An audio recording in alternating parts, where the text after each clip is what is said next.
Bom dia a todos, um prazer. Muito bom ter todos aqui mais uma vez reunidos, poder ver e sentir a presença de Deus nesse local. É com muita alegria que eu estou aqui, temor do Senhor, para a gente poder compartilhar esse estudo, essa palavra nessa manhã. Nós vamos falar aí sobre vencendo os gigantes. Nessa manhã, nesse louvor, a gente poder ver e sentir a presença de Deus aqui nesse local é algo muito tremendo, né? Eu vou começar falando sobre isso, mas uma coisa que nós precisamos entender é reconhecer que os gigantes, eles existem, né? Eles estão aí, hoje não são mais como eram antigamente, talvez grandes, mas nós temos coisas que muitas vezes estão na nossa vida, estão na nossa frente e são os gigantes. E o que são esses gigantes? Talvez a definição que eu queria trazer nessa manhã é tudo aquilo que é maior do que você. Tudo aquilo que pode te paralisar, tudo aquilo que pode te intimidar e impedir de seguir na tua vida. Então isso pode ser um gigante. Então, tudo aquilo que é maior, aquilo que te para, aquilo que te impede, aquilo que faz você desviar e você não consegue mais voltar para o caminho, para o propósito que você tem na sua vida. Isso é um gigante que se coloca. Ele pode ser físico, ele pode ser uma pessoa, ele pode ser uma doença, pode ser um câncer no tumor, pode ser uma paralisia, pode ser pessoas também no seu trabalho, ao longo da sua vida, pode ser o seu próprio trabalho. São projetos que muitas vezes se levantam e que você tem dificuldade de avançar. Para alguns jovens pode ser a carreira, o vestibular, entrar nisso e para ali, e você não consegue dar esse próximo passo e você fica, esse é um gigante que se levanta. Muitas vezes é num relacionamento. É muito amplo, assim como também tem muitos gigantes que estão dentro de nós. Estão dentro de nós, no nosso íntimo. São medos, tristezas, muitas vezes que nós não conseguimos entender porquê, mas que nos fazem parar e nos fazem, por determinado momento, não conseguir seguir, né? Muitas vezes são mágoas, ressentimentos, um ódio, ou às vezes um pecado que tenazmente nos assedia, que a gente não consegue vencer ele. Nós não conseguimos, e nós paramos, e a gente desiste muitas vezes dessa caminhada por causa disso. Um vício, ou um trauma da alma, que pode ser de muito tempo atrás, e que isso nos atormenta, e nos segura, e nos impede de avançarmos, né? Mas uma coisa é importante a gente entender, que esses gigantes, eles existem, e nós não podemos ignorá-los, eles existem. E é uma das principais razões que nos impede de seguirmos no propósito que temos aqui na Terra. São esses gigantes que eu quero abordar e que eu quero falar nessa manhã.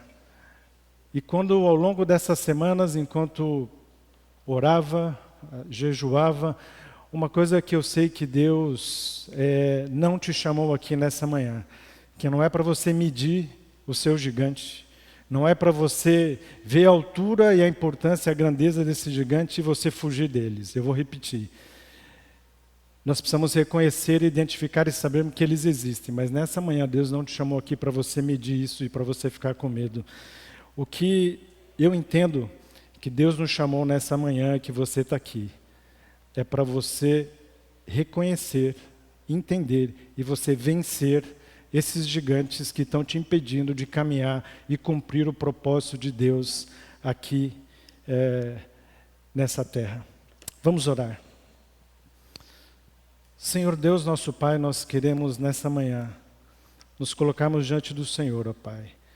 Que a Tua palavra possa vir de encontro às nossas necessidades, à necessidade do Teu povo, ó Senhor. Tu sabes, ó Deus, que necessitamos da Tua vontade e tantas coisas tentam nos tirar do foco do propósito dessa caminhada, ó Pai, que o Senhor tem, desse propósito que o Senhor tem para todas as nossas vidas, para todas as pessoas aqui, ó Pai. Propósito para esta igreja, o propósito para cada irmão que veio aqui nessa manhã, que eu sei que não foi por acaso, ó Pai, porque quem traz e quem faz a obra é o Senhor, ó Pai. Então, nesta manhã, Pai, eu quero pedir que a Tua revelação, que do alto, Senhor, o Senhor possa estar falando aos nossos corações, ó Pai, e ministrando as nossas vidas em nome de Jesus. Amém? Então, nessa manhã, você crê que Deus te chamou aqui para você vencer os gigantes que você tem dentro de você? Amém? Amém. Então nós vamos seguir aqui. Eu queria trazer, antes disso, nós vamos falar sobre Davi, quando a gente fala sobre gigantes. Os textos vão ser de Samuel 16 e 17. Se você quiser, todas as passagens vão estar projetadas, mas se ficou um pouco pequeno, você pode pegar a sua Bíblia. Aqui, nesse contexto, antes de eu entrar efetivamente em Davi, vocês vão lembrar que Israel foi por muito tempo uma teocracia, onde Samuel, o profeta, era quem exercia as duas funções como líder do povo e também profeta, líder espiritual. E depois o povo pede um rei, e aí vem Saul. Então Saul é o rei, e é nesse momento aqui que vem Saul e que Saul começou a se desviar, e aí Deus fala para Samuel para procurar um novo rei e ungir um novo rei. Então aí nesse contexto aqui, dessa palavra em 1 Samuel 16, e aí Deus fala para Samuel ir até Belém e procurar Jessé, a família de Jessé, em Belém, e ele vai lá procurar a família de Jessé. Ele chega em Belém. Samuel era um dos homens mais poderosos naquele momento, mais do que até Saul. Era mais temido do que Saul, que era o rei, porque Samuel foi o profeta por décadas e décadas e exerceu as duas funções. E quando ele chega em Belém, as pessoas perguntam: é de bem a sua vinda aqui? Porque ficam preocupados. E ele fala assim.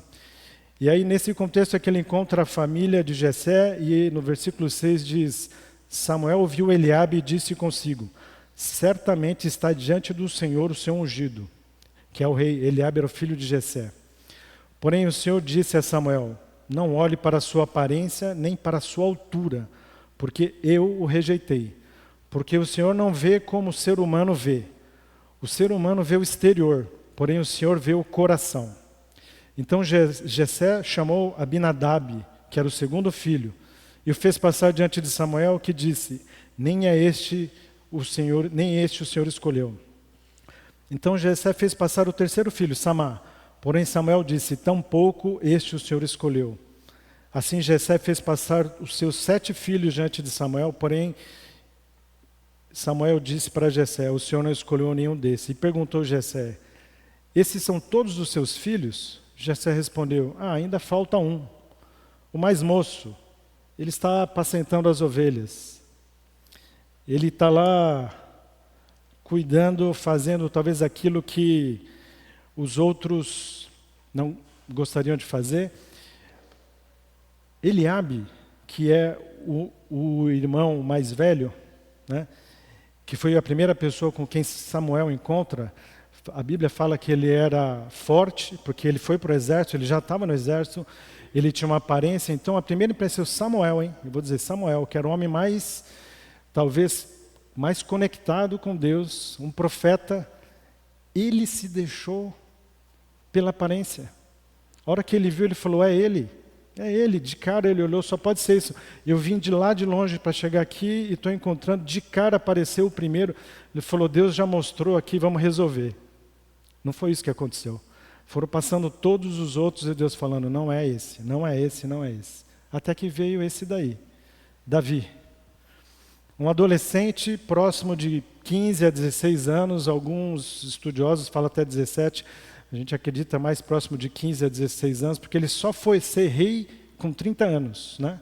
Então esse tempo, ele perdurou. Ele foi ungido aqui, mas só foi assumir realmente com 30 anos de idade. Então ele deveria ter próximo de uns 15 anos de idade, né?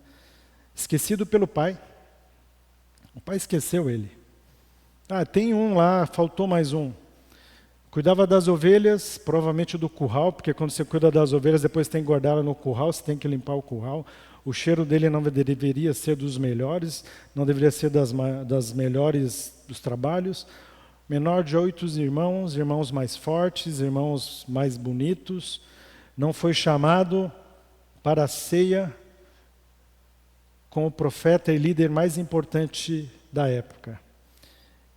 Olha só que momento, né? Imagina o que se passava na cabeça de Davi, adolescente,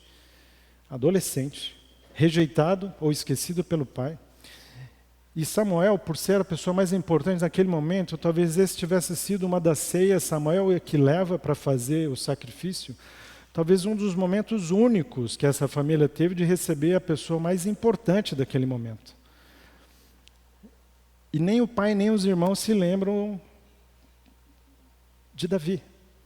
Então, muitas vezes, quando nós falamos de alguns traumas que nós temos, que nós carregamos da infância, da adolescência, e esse é um dos momentos mais difíceis, realmente, porque hoje, quando nós somos adultos, se alguém esquece de chamar para tomar Santa Ceia no domingo, você já fica meio chateado. Imagine quanto que é uma criança dessa, um adolescente desse. Mas hoje, como adultos, se alguém te esquece, alguém te rejeita, alguém te deixa para o lado, isso passa rápido, né? Isso passa. Agora, nessa fase, ainda mais vindo de um pai, não é algo simples, né? Talvez você já foi esquecido de algo extremamente importante por alguém, e isso te magoou, isso te machucou.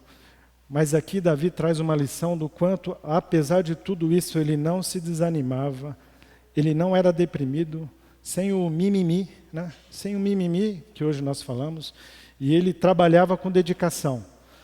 Trabalhava com dedicação, por que a gente pode dizer que ele trabalhava com dedicação? Vocês vão lembrar que Davi, quando ele cuidava, em várias passagens, fala que ele defendeu as ovelhas de um urso, defendeu as ovelhas de um leão, ele pôs a vida dele em risco para defender as ovelhas, fazendo o trabalho dele com excelência ao que foi colocado. Sozinho, no meio do pasto onde não tinha holofote, não tinha mídia social para divulgar o que eu estou fazendo, não tinha os irmãos, o pai para reconhecer o trabalho que ele estava fazendo com excelência, mas ele estava lá, cuidando das ovelhas, que foi a atribuição que foi dada para ele, fazendo com excelência um trabalho. Ele poderia, vamos ser entre nós aqui muito francos, quem aqui castigaria um filho porque um urso veio e pegou uma ovelha e matou uma ovelha? É discrepante, né, o perigo e o tamanho, mas mesmo assim, você vê o quanto Davi, tudo que ele fazia, desde o começo, adolescente, ele fazia com excelência, que era trabalho dele independente de ser rejeitado, o pai dele provavelmente esqueceu aqui, não era só dessa vez. Ele nem lembrou. Ah, não, é verdade, eu tenho mais um filho. Então não era de agora, era de muito mais. E aí Davi é ungido rei na frente do pai e dos irmãos. 1 Samuel 16 diz o seguinte: então Samuel disse a Jessé, mande chamá-lo, pois não nos sentaremos à mesa sem que ele venha. Então mandou chamá-lo e o fez entrar. Davi era ruivo, de belos olhos e boa aparência, de média estatura. Nós vamos ver isso para frente. E o Senhor disse a Samuel, levante-se e unja, pois este é ele. Samuel pegou o chifre do azeite e ungiu Davi no meio de seus irmãos, e daquele dia em diante o Espírito do Senhor se apossou de Davi. A pergunta é, por que Davi foi ungido rei tão jovem, adolescente? Por que não os outros irmãos? Um pouco eu já falei, né? Davi trabalhava com dedicação e excelência, né? Ele honrava o pai e a mãe, e o pai falou, vai cuidar dessas ovelhas. E ele foi lá cuidar. Então tem aqui uma honra ao que o pai, independente se o pai dele o esquecia ou não, ele assumiu um compromisso e ele foi cumprir esse propósito, sabendo que ele tinha algo maior. E quando ele mata um leão, quando ele mata um urso, escondido lá, sem holofote nenhum, sem aparecer, ele estava fazendo isso porque ele tinha um propósito que foi dado a ele. Então essa excelência é uma das coisas que provavelmente contaram quando Deus quer escolher uma pessoa que lá no futuro vai ser o rei de Israel, que vai ter que governar o povo e cuidar desse povo, tem que ser uma pessoa que faça as coisas com excelência. Que faça as coisas com excelência. Às vezes eu fico preocupado com algumas pessoas e gerações que acostumaram a fazer o que dá para ser feito. Que faz o arroz com feijão, como a gente diz, que não tem a sede e a vontade de fazer um melhor, que não quer ir buscar a excelência. Existe uma diferença entre o ótimo e o bom. O bom talvez fosse, eu cuido das ovelhas, mas veio esse urso, veio esse leão, aí também é demais, né? Eu sozinho, sem uma arma, eu vou defender? Essa é a diferença entre o ótimo e o bom. A diferença entre buscar a excelência daquilo que vem à tua mão e fazer o que dá para ser feito. Hoje nós vemos pessoas trocando de emprego, às vezes porque paga R$100 a mais. A gente vê pessoas porque está difícil, porque o meu chefe, não, porque o ambiente. E aí você deixa de fazer muitas vezes aquilo que está na tua mão, que você pode fazer, que veio à tua mão de fazer com excelência e fazer a transformação. Essa é a diferença. E um vencedor de gigantes, ele busca sempre fazer com excelência. Eu vou repetir. Um vencedor de gigantes procura fazer tudo que vem à sua mão com excelência. E aqui nós estamos chegando onde é Davi e Golias, esse momento em que... Até para falar, antes de falar de Davi, sobre Samuel, em Samuel 17, então fala, então do arraial dos filisteus saiu um guerreiro chamado Golias, versículo 4. E ele era da cidade de Gate e tinha quase 3 metros de altura. Rapaz, pensa numa pessoa grande, hein? 3 metros de altura. Esse é grande, hein? A gente vê jogadores de basquete com 2 metros, 2 metros e 10, a gente já fica agora 3 metros de altura. E quando você for ler ali, você vai ver que a armadura dele pesava 60 quilos, só a ponta da lança pesava 7 quilos. Às vezes, para fazer um peso ali, imagine 7 quilos só a ponta da lança. Esse era Golias que estava ali. E esse gigante afrontou o rei Saul, afrontou todo o exército de Israel por 40 dias. Por 40 dias os exércitos estavam ali e ele vinha e todos os dias humilhava o exército de Israel. E o povo e o exército de Israel estava amedrontado. Nesse meio tempo, Jessé pede para Davi levar a comida para os irmãos. Então, nesse meio tempo em que está tendo essa guerra,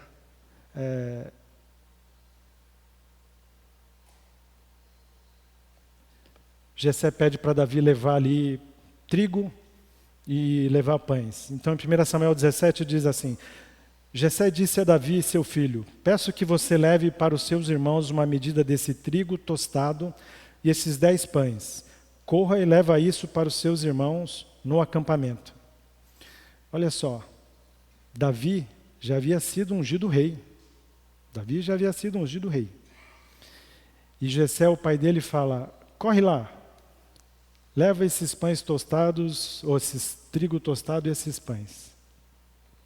O que revela nesse versículo, o que revela nessa atitude? Simples. Né?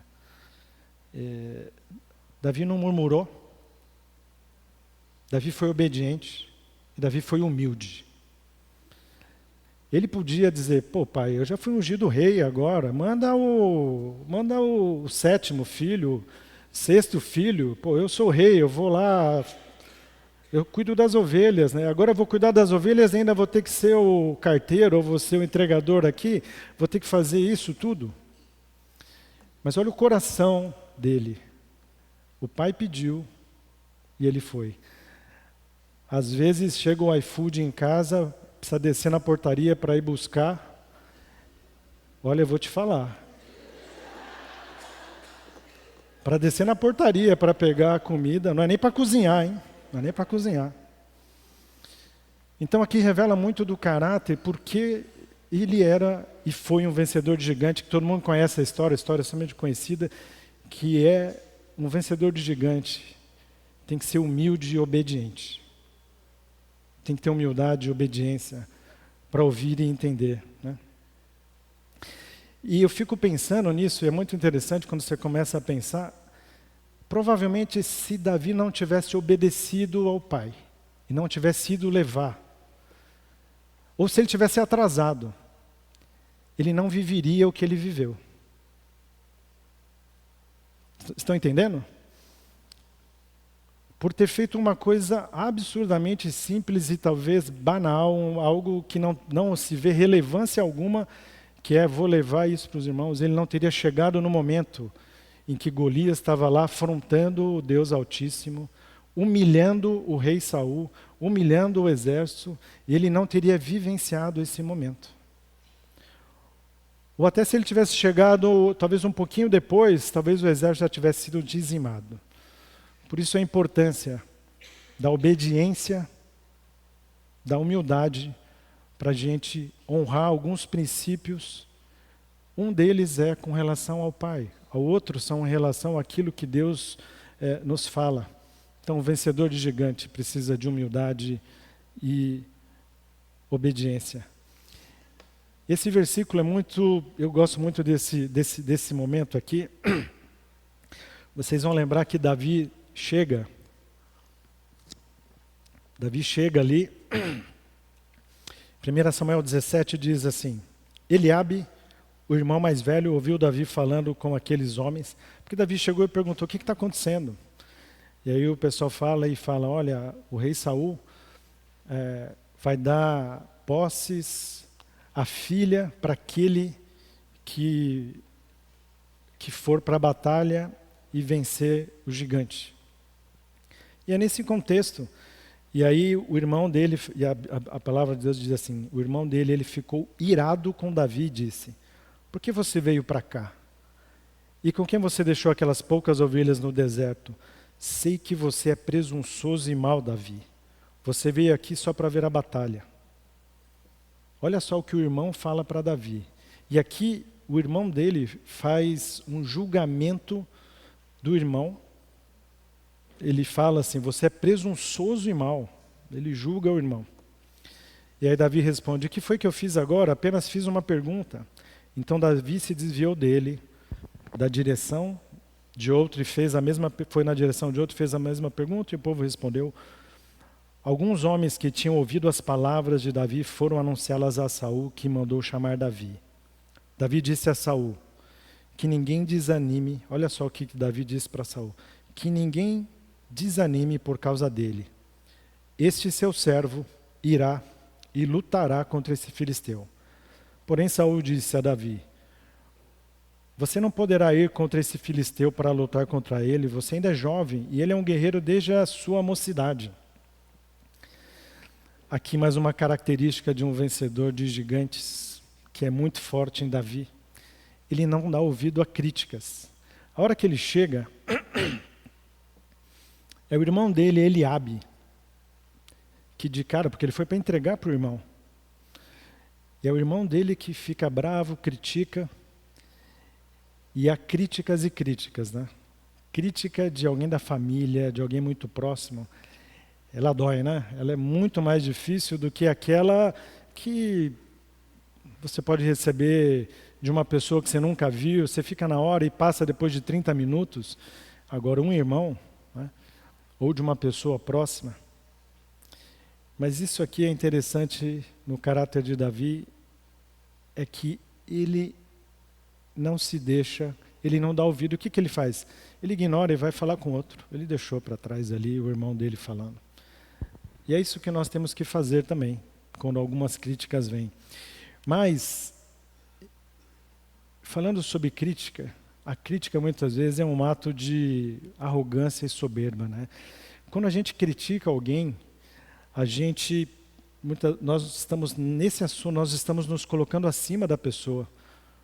Porque nós estamos dizendo, nós estamos, entre aspas, julgando, né? Então, a hora que eu entro na posição de juiz, eu estou me colocando numa postura acima dessa pessoa. E foi o que o irmão dele fez, né? Porque falou que ele julgou o caráter de Davi. E não era verdade, né? Uma outra coisa que talvez esse capítulo, esse versículo, ele remete é que muitas vezes nós temos mais facilidade de chorar com os que choram do que celebrar com os que têm vitória, né? Porque muitas vezes quem está chorando, ele está ali por baixo e você vai lá. Agora, quando o cara está celebrando uma vitória, ele está muitas vezes melhor do que você. E nós temos muitas vezes mais dificuldade de celebrar junto com quem tem uma vitória e nós choramos mais com quem chora. O que também é importante, mas eu estou dizendo, nós precisamos equilibrar tudo isso. E críticas é algo que vão acontecer. Eu não conheço nenhum, e na Bíblia não tem ninguém que fez diferença que não foi criticado. Não tem ninguém que se levantou para fazer algo diferente e vencer um gigante que não foi criticado. Jesus é o maior exemplo desse. Jesus é o maior exemplo de quem foi criticado. Se nós olharmos para todos os apóstolos, e mesmo você sabe disso, quando você se levanta para fazer muitas vezes algo diferente, você vai ser criticado. Mas você não pode parar por críticas. Nós precisamos seguir a vida, né? Nós precisamos seguir a vida. Fuja dos críticos. E também reveja o seu coração. Reveja o que está lá no íntimo do seu coração com relação às críticas. Muitas vezes nós desistimos de algumas coisas por causa das críticas, mas é porque talvez o que a gente quisesse não é realmente vencer o gigante, fazer aquilo. Talvez a gente quer outra coisa. Talvez o meu ego ainda seja tão importante. E para fazer muitas coisas, nós vamos ter que passar por críticas. Fuja desses críticos. Não dê ouvido. Faça como Davi fez, que seguiu, apesar da crítica das pessoas mais próximas dele, né? E uma outra característica de Davi, e eu entendo que Davi é muito autêntico e sábio também, mesmo com essa idade, né? E no versículo 38, seguindo, lógico que Davi explicou para Saul por que ele poderia ir. Ele falou que eu matei um urso, matei um leão, e ele queria, e eu vou. Então Saul permite que ele vá, e aí Saul vestiu Davi com a sua própria armadura, pôs um capacete de bronze na cabeça dele e o vestiu com uma couraça. Davi o cingiu a espada sobre a armadura e tentou andar, pois jamais havia utilizado essa armadura. Então Davi disse a Saul, não posso andar com isso, porque nunca usei isso aqui, não consigo nem andar. Imagine, Saul, a palavra de Deus diz que Saul, ele se sobressaía acima dos ombros, ele não era pequeno, então assim, acima dos ombros, ele era talvez dos mais altos de Israel. E Davi, ele era provavelmente de estatura normal, tanto é que os irmãos mais velhos, que eram maiores, foram escolhidos para fazer parte do exército, né?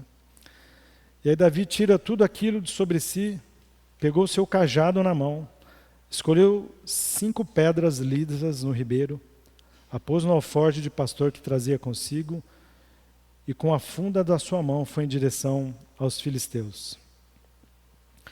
O que talvez eu traria aqui como uma característica de um vencedor de gigante nesse momento é, ele é autêntico, conforme Deus chamou para ele ser.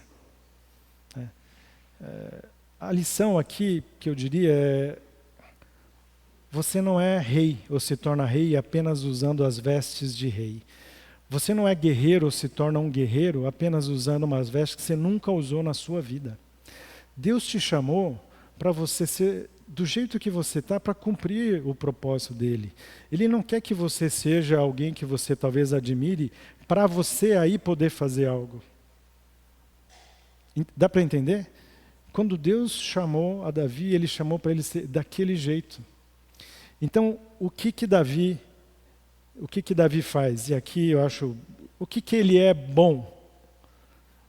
Bom pastor, cuida das ovelhas.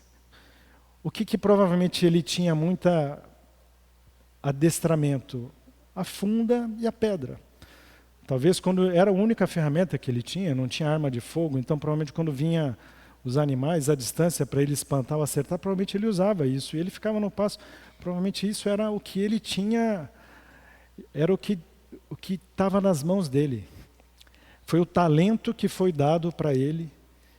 E ele, naquele momento, ele entendeu que é com isso que eu vou.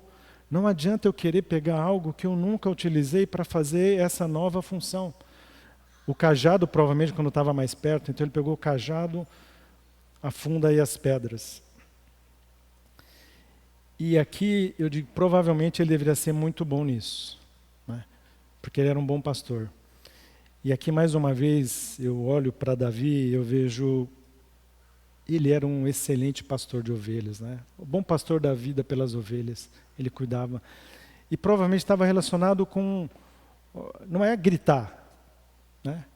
Provavelmente naquela época, o seu bom pastor não era quem sabia gritar muito, mas era de quem provavelmente sabia usar isso aí. E aqui, irmãos, eu queria dizer para vocês, nós devemos ser como Davi, buscar a excelência. Não sermos medíocres nas coisas que nós fazemos. Medíocre de média, tá? Não medíocre de média. Fazer o que todo mundo faz.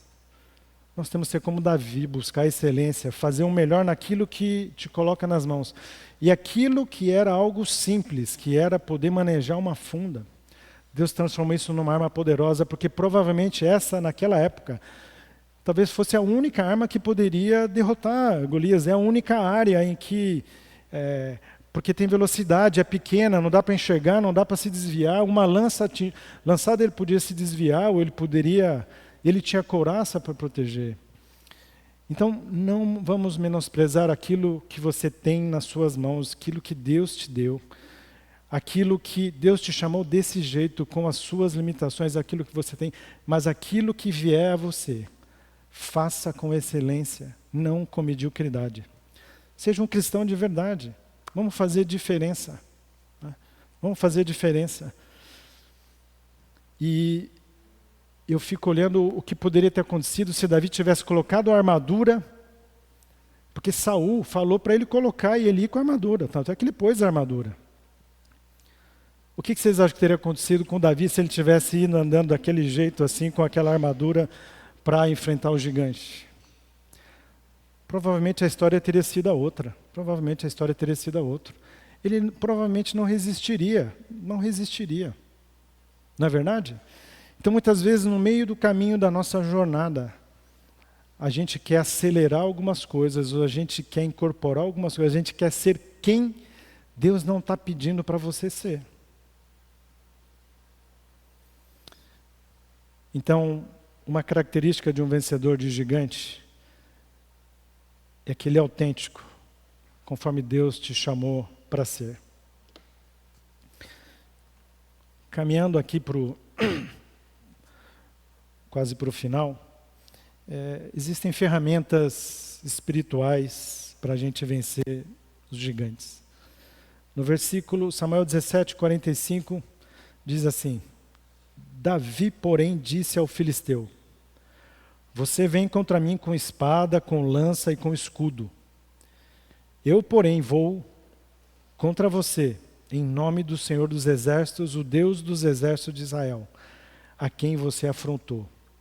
Ele reconhece: eu vou contra você, em nome do Senhor dos Exércitos, o Deus dos Exércitos de Israel, a quem você afrontou.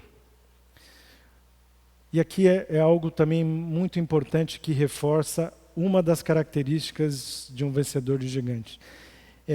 Muito embora você vá fazer ou já faça as coisas com excelência, muito embora você já seja muito capacitado e você busque e você queira fazer, a vitória não vai vir da sua capacidade. A vitória não vai vir de você ser um ultra especialista, a vitória não vai vir de você ser a melhor pessoa ocupando aquele cargo, a vitória não vai vir você sendo o diretor, ou CEO, ou presidente da empresa. A vitória vai vir da dependência de Deus, né? Da dependência dele. E Davi fala isso: eu vou em nome do Deus Altíssimo. Eu não vou, Davi, o especialista em funda e uma pedra, porque nós sabemos que a chance daquilo acontecer não é grande, é muito pequena. Aí entra o sobrenatural de Deus. Só que para o sobrenatural de Deus acontecer, várias coisas tiveram que acontecer. Várias coisas tiveram que acontecer. Davi teve que ser humilde e aceitar, cuidar por talvez décadas, no momento de apacentar as ovelhas. Ali ele foi forjado. Foi forjado ali na ardidura, defendendo as ovelhas contra os gigantes. Não foi sentado, não foi ali curtindo a vida. Não, começa, para ele cumprir esse propósito sobrenatural, ele começa lá atrás, cuidando de algo, fazendo algo por muito tempo, não sendo muitas vezes reconhecido por quem pedia para ele fazer as coisas. Depois pede para levar alimento para os irmãos, ele leva, mesmo tendo sido ungido rei, ele vai fazer uma coisa operacional e braçal. Ele chega lá, é criticado pelos irmãos, ele podia falar, quer saber também? Toma aí, joga, dá para os outros, vira as costas e vai embora. Não fez isso. E ainda olha isso e vai lá, conversa com o rei Saul. Ele fala, Deus vai dar a vitória. E aí, nesse momento, onde você vê tudo isso acontecendo, em que entra muito do sobrenatural de Deus, né? Queria falar de algumas coisas das características de um vencedor de gigante que nós falamos aqui. Humilde e obediente, busca a excelência, uma pessoa autêntica. Não escuta os pessimistas.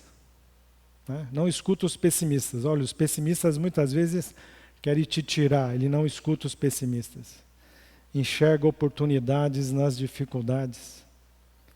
Sabe lidar com os críticos, como ele fez aqui. E depende de Deus, que foi o que ele mostrou. Mas uma coisa também é importante de um vencedor de gigante. Ele inspira outros. Ele inspira outros. Se vocês lerem no final de 1 Samuel 17, você vê que o povo estava desanimado. Até antes. Estavam amedrontados, estavam desanimados. E quando Davi derruba o gigante, as pessoas recobram as energias, recobram as forças e eles vão e derrotam e ganham e voltam para Israel como vencedores, né? E eu acredito que um vencedor de gigante também encoraja outras pessoas a vencer. O vencedor de gigante, ele vai encorajar outras pessoas a vencerem.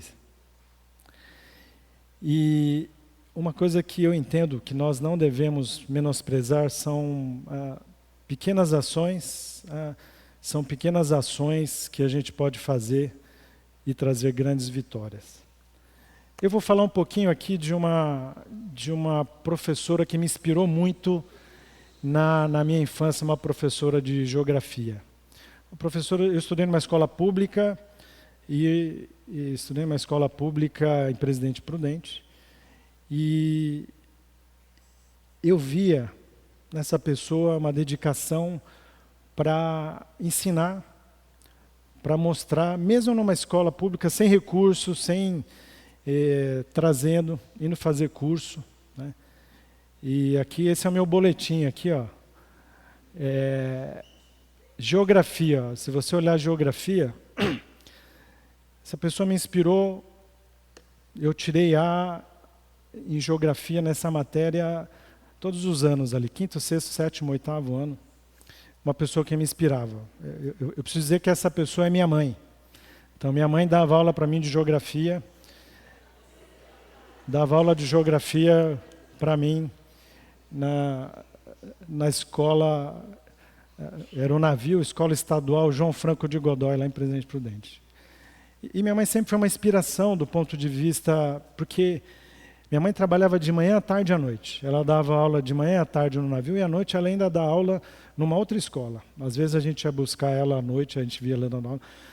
Desde pequena eu vi minha mãe muito dedicada. Eu via que ela vinha para São Paulo fazer curso de atualização, vinha estudar, vinha fazer outros cursos.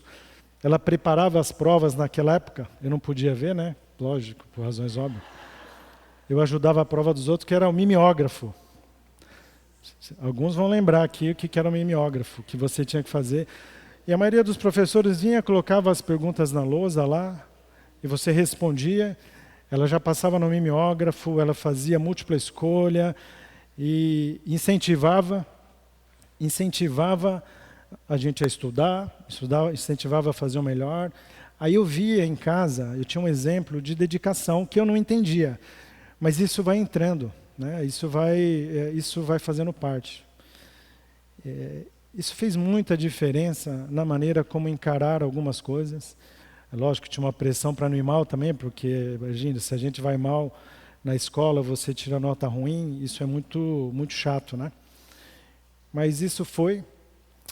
E o que é interessante, que eu queria trazer aqui,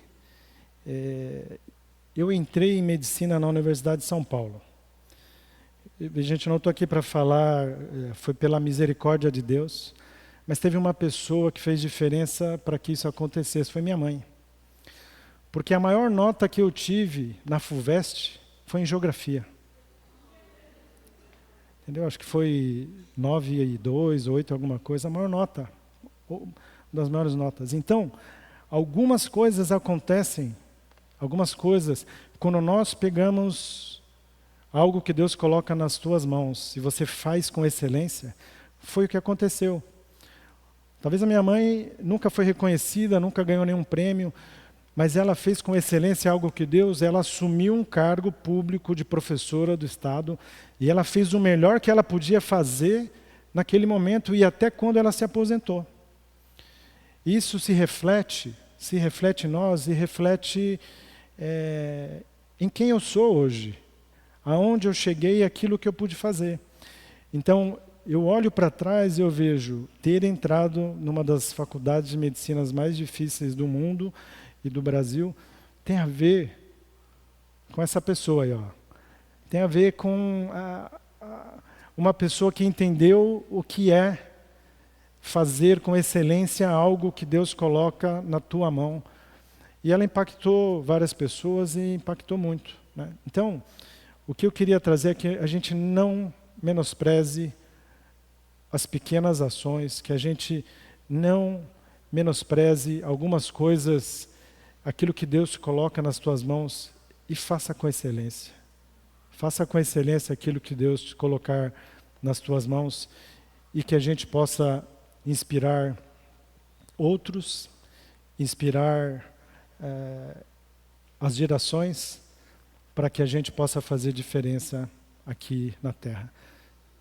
Queria que você convidar o pastor Wagner aqui para poder fazer uma oração por nós. E eu queria que você pudesse ouvir aqui. E eu deixo o pastor para dar seguimento aqui. Obrigado.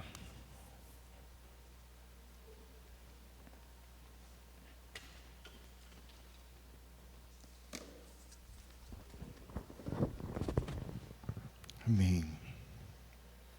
Convido-os a curvar a cabeça. Toda a palavra de Deus, ela tem poder de mudar a nossa vida, tem poder de nos transformar. Toda a palavra de Deus tem poder de nos capacitar. E eu quero orar, não apenas agradecendo a Deus pela palavra que Ele nos enviou, mas respondendo a essa palavra. Talvez você esteja passando por um momento que há gigantes à sua frente que você precisa vencer. E eu quero então convidá-lo para se colocar diante do Senhor e falar: Senhor, eis-me aqui. Eu ouvi, eu recebi essa palavra, e eu sei que na autoridade que há no teu nome, eu posso vencer esses gigantes. E você olhar para o seu gigante e dizer: eu vou a ti em nome do Senhor dos Exércitos. E orar por uma manifestação sobrenatural do poder de Deus na sua vida. E talvez há áreas da sua vida que também você precisa se corrigir. Precisa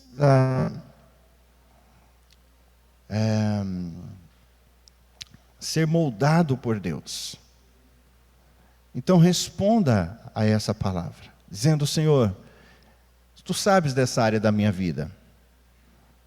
Tu sabes, ó Deus, o que precisa ser mudado em mim.